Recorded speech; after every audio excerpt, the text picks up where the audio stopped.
नमस्कार,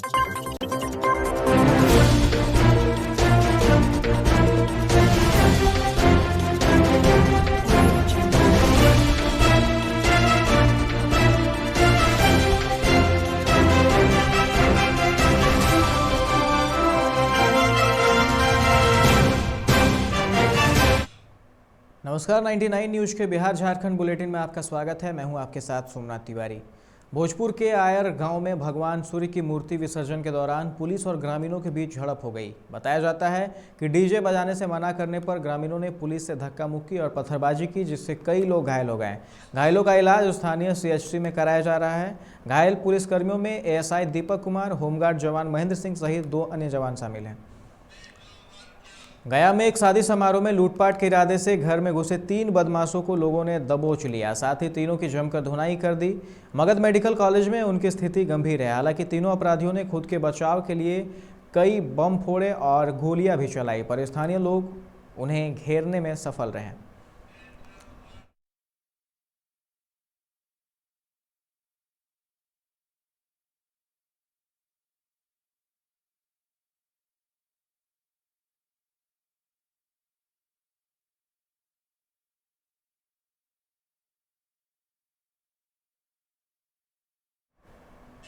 बिहार पंचायत चुनाव के छठे चरण की सीटों पर आज नतीजों का दिन है। मतगणना केंद्र के बाहर सुबह से ही प्रत्याशी और उनके समर्थकों की भीड़ लगी है। केंद्र के बाहर और अंदर सुरक्षा के चाक चौबंद इंतजाम किए गए हैं। पूरे चुनाव में पहली बार किसी चरण की वोटिंग के 10 दिन बाद नतीजे जारी होंगे। ऐसा दीपावली और छठ की छुट्टी के कारण हुआ। मतगणना आज से शुरू हुई, जो रविवार को भी जारी रहेगी। वहीं आज मुंगेर में पंचायत चुनाव में बहू ने सास को पटकनी दे दी। लॉटरी के माध्यम से यह परिणाम आया है। बिहार पंचायत चुनाव के छठे चरण की मतगणना सुबह 8 बजे से शुरू हो गई है। राज्य निर्वाचन आयोग ने इसके लिए पूरी तैयारियां की हुई हैं। आज राज्य के 37 जिलों के 57 प्रखंडों के 848 पंचायतों के नतीजे आएंगे। आज 94,188 प्रत्याशियों के भाग्य का फैसला होने वाला है। आरा के भोजपुर गढ़हनी नगर पंचायत क्षेत्र के स्थानीय पुरानी बाजार पर एक मेडिकल दवा दुकान पर अजीबोगरीब घटना हुई है। जानकारी के अनुसार मोहम्मद सफायत हुसैन की पत्नी खुर्शीदा बेगम अपने घर से 14 वर्षीय किशोर के साथ डॉक्टर के पास इलाज के लिए पहुंची थी। डॉक्टर ने आगे दिखाने की सलाह दी। तब महिला पास के ही एक दवा दुकान पर पहुंची और अपनी परेशानी बताई। दवा दुकानदार ने उक्त महिला को परेशानी कम करने के लिए एक इंजेक्शन दिया। इसके तुरंत बाद दुकान पर ही महिला ने मुंह से झाग फेंक कर दम तोड़ दिया। इसके बाद साक्ष्य मिटाने के लिए दुकानदार की ओर से जल्दबाजी करते हुए महिला का 100 टेम्पो से उसके गाँव पहुँचा दिया गया। राज्य में पल्स पोलियो अभियान के तर्ज पर कोरोना टीकाकरण अभियान चलाया जाएगा। कोरोना टीका नहीं लेने वालों के घर पर क्रॉस का निशान लगाया जाएगा। स्वास्थ्य विभाग ने सभी सिविल सर्जन और डीआईओ के साथ बैठक में यह फैसला लिया। पोलियो अभियान के तर्ज पर कोरोना टीका अभियान जिले और पूरे राज्य में चलाया जाएगा। 16 से 27 नवंबर तक सभी जिलों को 100% कोरोना टीका की पहली डोज देने का निर्देश दिया गया। 28 नवंबर को सभी जिलों को यह सर्टिफिकेट देना होगा। सासाराम के शिवसागर थाना के कैथी गांव में आज सुबह कुख्यात कुल्लू खां की गोली मारकर हत्या कर दी गई। अपराधियों ने कुख्यात को करीब आधा दर्जन से ज़्यादा गोली मारी है। घटना सुबह उस समय हुई जब कल्लू कहीं बाइक से जा रहा था। इसी दौरान पहले से घात लगाए अपराधियों ने गोली मार दी। गोली लगने से घटनास्थल पर ही कुल्लू की मौत हो गई।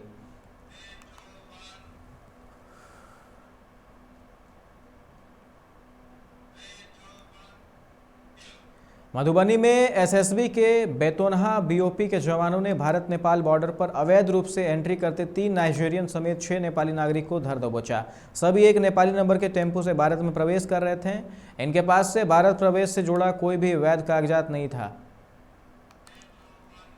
रांची में 2 शव मिलने से सनसनी फैल गई है। यहाँ के टुपुदाना ओपी क्षेत्र के हुलहुंदू पुल के पास युवक युवती का शव बरामद हुआ है। ऐसी आशंका जताई जा रही है कि इनका कहीं मर्डर कर यहाँ लाकर फेंक दिया गया है। दोनों के शरीर पर गंभीर चोट के निशान हैं। मृतक युवक की पहचान शांतिनगर में रहने वाले विवेक और यहीं की रहने वाली युवती पूजा के रूप में हुई है। बार काउंसिल ऑफ इंडिया के अधिवक्ता सुरक्षा कानून के ड्राफ्ट को झारखंड राज्य बार काउंसिल ने भी मंजूरी दे दी है। बिना किसी संशोधन के ही एक्ट के मसौदे को मंजूरी प्रदान की गई है। बार काउंसिल ऑफ इंडिया ने इस एक्ट का प्रारूप तैयार कर सभी राज्यों के बार काउंसिल को भेजा था। सभी से सुझाव और संशोधन के बारे में राय देने को कहा गया था।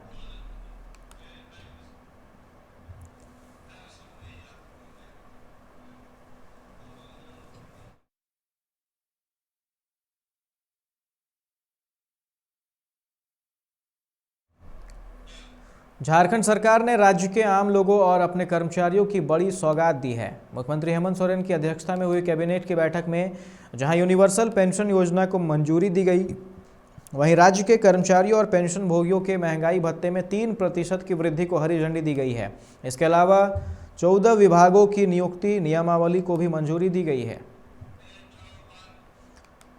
मुख्यमंत्री हेमंत सोरेन की अध्यक्षता में हुई कैबिनेट की बैठक में 37 प्रस्तावों को हरी झंडी दी गई। इसके तहत राज्य के सरकारी स्कूलों में 9वीं और 10वीं में पढ़ने वाले छात्रों को भी अब निःशुल्क किताबें मिलेंगी। अब तक सिर्फ छात्राओं को ही किताबें मिलती थी। राज्य के सरकारी स्कूलों के 8वीं में पढ़ने वाले सामान्य वर्ग के छात्र छात्राओं को भी अब साइकिल मिलेगी। झरिया के सुदामडी थाना क्षेत्र के एएसपी कोलियरी के सीओसीपी में आधी रात के बाद 20 से 25 की संख्या में रहे अपराधियों ने धावा बोलकर लाखों रुपये मूल्य के कीमती सामानों की लूटपाट की है। इस दौरान अपराधियों ने ड्यूटी पर तैनात 4 बीसीसीएल के सुरक्षा गार्डों को बंधक बनाकर 2 पेलोडर मशीन की 4 बैटरी सहित लाखों की लूटपाट की घटना को अंजाम दिया है। जाते जाते अपराधियों ने कार्यरत सुरक्षा गार्डों से मोबाइल छीन लिया और हल्ला करने पर जान से मारने की धमकी दी। इस घटना की सूचना गार्डों ने अपने सहकर्मी गार्ड मुकेश रवानी को दिया। मुकेश रवानी सीआईएसएफ के साथ घटनास्थल पर पहुंचे और बंधक गार्डों को खोला गया। बीसीसीएल प्रबंधन इसकी सूचना सुदामडी पुलिस को दी और घटनास्थल पर पहुंची। पुलिस पूरे मामले की छानबीन में जुट गई है। हमारा गार्ड था विनोद यादव, वो यहाँ पर शौच के लिए पानी लेने के लिए आया था। उसी क्रम में उसको भी पकड़ लिया और कुछ देर उसको बंधक बना के उसको भी रखा। किसको बंधक बनाया था? बंधक बनाया था विशाल सिंह, विनोद यादव, जुगल कुर्बी और एक मेरा गार्ड था जो सेकंड शिफ्ट पर था, घर नहीं जा पाया, वो भी था यहाँ पर। कहाँ का गार्ड था वो? यहीं पे ड्यूटी करता है, वो भी रहता कहाँ है? लोधना में रहता है। अच्छा, नहीं जा पाया। तू नहीं जा पाया, गाड़ी फिर कैसे आपको क्या सूचना मिला? तो फिर चोर लोग जब चला गया तो फिर विनोद यहाँ से फिर दूसरे पास गया, उसके पास से हमको फोन करवाया। तब फिर हम वहाँ से तुरंत 5 मिनट 10 मिनट के अंदर हम सीआईएसएफ को लेकर और यहाँ पे आए। ये लड़का गाड़ी में बैठा हुआ था और हम उधर गए थे, उसको चेक करना पड़ता है गाड़ी का। उसी के क्रम में उधर से कुछ आदमी आए, इधर से कुछ आदमी आए। कितना आदमी? लगभग 25-30 की संख्या में। अच्छा, क्या था उनके हाथ में? हाथ में चाकू था और रड था और इतना बड़ा स्टील वाला क्या था सर, उसको क्या बोला जाता है हमको मालूम नहीं। अच्छा, फिर क्या हुआ? फिर इनका गर्दन में चाकू कर दिया। हम भागने का कोशिश किए तो बोले कोई भागे जान मार देंगे इसको। तो हम भी वहाँ साइलेंट हो गए। ठीक है, फिर क्या किया उन लोगों ने? हम वहाँ बैठा दिया हम लोग को। और ऐसे बैठा दिया कि बांध दिया? हाँ, मैंने ऐसे जाके सर धक्का उक्का दे के चप्पड़ दे के वहाँ ले गया और हम लोग को पैर हाथ दोनों बांध दिए। बैठे में तो उस समय में कुछ लोग इधर से आया, कुछ लोग उधर से। उसके बाद मतलब पीछे से आके अचानक से पकड़ लिया। तो यहाँ पे चाकू लगा, फिर बोला कि हल्ला करेगा तो फिर काट देंगे। तो हम भी फिर शांत थे, फिर उधर घींच कर गया लेके हम लोग तीनों को, फिर बांध दिया थोड़ा बहुत, 1-2 थप्पड़ मतलब ऐसे ठेला बोला बांध दिया। फोन सब छीन लिया। फोन भी छीन लिया? सबका फोन छीन लिया? हम लोग तीनों का दिया कि नहीं? फोन नहीं दिया, लेके चल गया। झरिया एमओसीपी कॉलोनी निवासी 57 वर्षीय बीसीसीएल कर्मी रतन उरांव का शव आज सुबह तीसरा क्षेत्रीय अस्पताल के पास कुएं से बरामद किया गया है। बताया जाता है कि कुछ लोग कुएं से पानी भरने के लिए टुलू पंप लगा रहे थे, तभी शव को देखा। तुरंत इसकी सूचना तीसरा थाना को दी गई। तीसरा पुलिस मौके पर पहुंचकर शव को कुएं से बाहर निकाला और पोस्टमार्टम के लिए भेजकर मामले की जाँच पड़ताल में जुट गई है। मृतक पिछले 5 दिनों से लापता था। शव से काफ़ी बदबू आ रही है, जिससे प्रतीत होता है कि कुछ दिन पहले इसकी मौत हुई होगी। पुलिस इस मामले की गहनता से जांच कर रही है।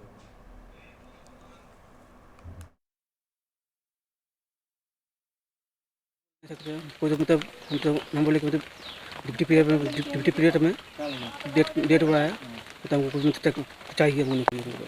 अच्छा, तो कब से लापता थे? 9 नवंबर से लापता है।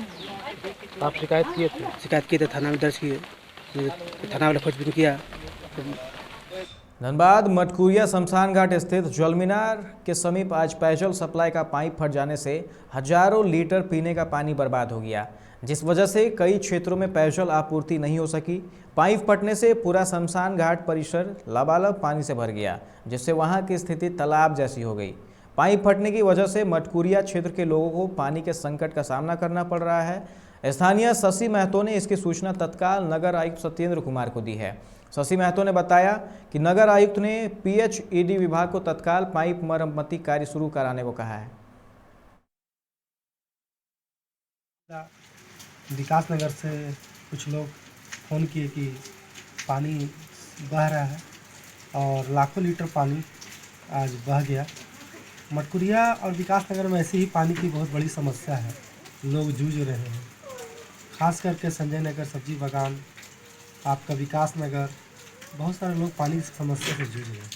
जैसे कि आप देखा कि लाखों लीटर पानी बर्बाद हो रहा है, तो मैंने तुरंत नगर आयुक्त महोदय को सूचना दी और वीडियो बना करके उन्हें भेजा और उन्हें फ़ोन करके जब उनसे बात हुआ तो उन्होंने मुझे आश्वासन दिया कि जल्द से जल्द ये पानी की समस्या हल होगा और पाइप रिपेयरिंग होगा। क्या मेन पाइप फटा है? मेन लाइन का पाइप फट चुका है, पूरा पूर्ण तरीके से क्षतिग्रस्त हो गया है और 1.5 लाख पानी जो हम लोग का सप्लाई होता है वो बह चुका है। जल मीनार से कहाँ पानी सप्लाई होता है? जल मीनार से विकास नगर, मटकुरिया, चेक पोस्ट, करीब 20,000 की एक आबादी, बड़ी आबादी को ये एक अक्षय नवमी या आंवला नवमी का पर्व आज देश भर में मनाया जा रहा है। मान्यता है कि इस पर्व पर पूर्ण श्रद्धा और विश्वास के साथ आंवले के वृक्ष के नीचे भोजन करने से मनचाही इच्छा पूरी होती है। इस दिन किए जाने वाले दान का पुण्य कभी क्षय नहीं होता है। अक्षय नवमी पर मां लक्ष्मी ने पृथ्वी लोक में भगवान विष्णु और शिव जी की पूजा आंवले के रूप में की थी और इसी पेड़ के नीचे बैठकर भोजन ग्रहण किया था। शनिवार को खिचड़ी खाने की परंपरा है। संयोग से आंवला नवमी भी शनिवार को ही है। मान्यता ये भी है कि इसी दिन भगवान कृष्ण ने कंस वध से पहले 3 वनों की परिक्रमा की थी। इस वजह से अक्षय नवमी पर लाखों भक्त मथुरा वृंदावन की परिक्रमा करते हैं। जी सौनक ऋषि से बोले थे कि ये व्रत का ऐसा प्रभाव है, जो एक बार जो कुष्मांडा दान किया है वो तीनों लोगों को तार देता है, सब पाप खत्म हो जाता है। 3 लोग माने उनका जो 3 पूर्वज गया है या आने वाला 3 पीढ़ी है, उनका तीनों पाप नष्ट हो जाता है। और यदि इस आंवला के नीचे किसी ब्राह्मण को भोजन कराते हैं और किसी गुणकारी ब्राह्मण को, वेद पुराण जानने वाले को वो यहाँ पर दान देते हैं, कुष्मांडा दान देते हैं, तो सब पापों से छूट जाते हैं। उनके कोई भी पाप नहीं रहता है, वो सब पापों से छूट जाते हैं। बोकारो थर्मल में डीवीसी के बंद आवास का ताला तोड़कर चोरों ने 40,000 रुपये के कीमती के सामानों की चोरी कर ली। पुलिस को सूचना मिलने के बाद घटनास्थल पर पहुंचकर जांच में जुट गई। इस दौरान पुलिस ने 2 लोगों को गिरफ्तार कर पूछताछ भी की। जिस घर में चोरी की घटना को अंजाम दिया गया है वह घर वाले सभी छठ पूजा मनाने गाँव गए हुए थे। इधर चोर बंद घर का फायदा उठाते हुए घटना को अंजाम दिया। हुई है जिसमें ये डॉर्मेट्री का जो SDT क्वार्टर है इसमें से चोरी हुई, जिसमें अज्ञात चोरों के द्वारा घर का ताला तोड़ा गया है और ताला तोड़ने के पश्चात यहाँ से एक LCD TV और कुछ पैसे और कुछ जेवरात, जिसके अभी पूरी तरीके से पुष्टि नहीं हुई है, चोरी करने की बात बताई गई है। अनुसंधान जारी है और पुलिस अपने स्तर से पूरी प्रयास करेगी। मेरे रूम में क्या क्या ले गया है? वो मतलब सोचिए 1,000 रुपया अलमारी में था, मेरा बच्चा रखा हुआ था, वो लेके चला गया है।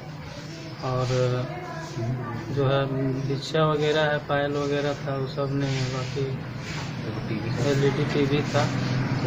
बैरमो ललपनिया के लुगुबुरु घंटाबाड़ी धरोहरगढ़ में 19 नवंबर को होने वाले समारोह की तैयारी और विधि व्यवस्था को लेकर DC कुलदीप चौधरी और SP चंदन कुमार झा ने आज लुगुबुरु घंटाबाड़ी धोरमगढ़ का निरीक्षण किया। मौके पर उप विकास आयुक्त जयकिशोर प्रसाद, अपर समाहर्ता सादात अनवर, बैरमो के अनुमंडल पदाधिकारी अनंत कुमार, SDPO सतीश चंद्र झा, BDO कपिल कुमार, विशेष कार्य पदाधिकारी विवेक सुमन आदि उपस्थित थे। निरीक्षण के बाद TTPS श्यामली गेस्ट हाउस में DC SP ने स्थानीय प्रशासनिक पदाधिकारियों को लुगुबुरु घंटाबाड़ी में होने वाले कार्यक्रम के बारे में जानकारी ली और उचित दिशा निर्देश दिए। इसके बाद आयोजन समिति के सदस्यों के साथ भी DC SP ने बैठक की।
कुमारधोबी ओपी अंतर्गत बाजार के एक राशन दुकान में देर रात चोरों ने दुकान के एडबेस्टर सीट को तोड़कर हजारों रुपए के सामान की चोरी की घटना को अंजाम दिया है। घटना के संबंध में दुकानदार भोला अग्रवाल ने बताया कि रात को वह दुकान बंद करके घर चला गया था। शनिवार की सुबह जब वह दुकान खोलकर अंदर घुसा तो देखा कि सारा सामान बिखरा पड़ा है। दुकान की छत का एडबेस्टर टूटा हुआ है। अग्रवाल ने बताया कि कुछ तेल की बोतल जिसकी कीमत लगभग 2000 है और लगभग 3000 का खुदरा पैसा चोर ले गए हैं। अग्रवाल ने घटना की सूचना कुमारधोबी ओपी को दे दी है। पुलिस मामले की जांच में जुटी है। खुलने आए देखे आके कि मैंने मेरा वो ऊपर अलग से इन्वेस्टर जो है मैंने चाड़ा हुआ था और कुछ रिच की कॉइन्स थे, मैंने 1000 तो कॉइन ले गया और सच्चे तेल की बोतल मतलब जिनकी कीमत है 1000 के करीब वो लेके गए और इसकी मैंने सूचना जो है मैंने आज थाना में दे दिया। निरसा पुलिस निरीक्षक कार्यालय के समीप नवनिर्मित काली मंदिर में 7 दिवसीय सतचंडी महायज्ञ का आयोजन किया गया है। इसे लेकर शनिवार को कलश यात्रा निकाली गई। कलश यात्रा में क्षेत्र की 251 महिलाओं ने माथे पर कलश लेकर नंगे पांव खुदिया नदी घाट पहुंची, जहां पुरोहितों ने पूजा अर्चना कर सभी के कलश में जल भरकर यज्ञ स्थल लाया गया। लगातार हो रही बारिश के बावजूद काफी संख्या में कलश यात्रा के दौरान सभी महिलाएं, पुरुष व युवतियां जय माता दी के नारे लगाते हुए चल रही थे। यह यज्ञ 19 नवंबर तक चलेगा। 7 दिन तक इस यज्ञ में प्रवचन समेत कई कार्यक्रम आयोजित किए जाएंगे।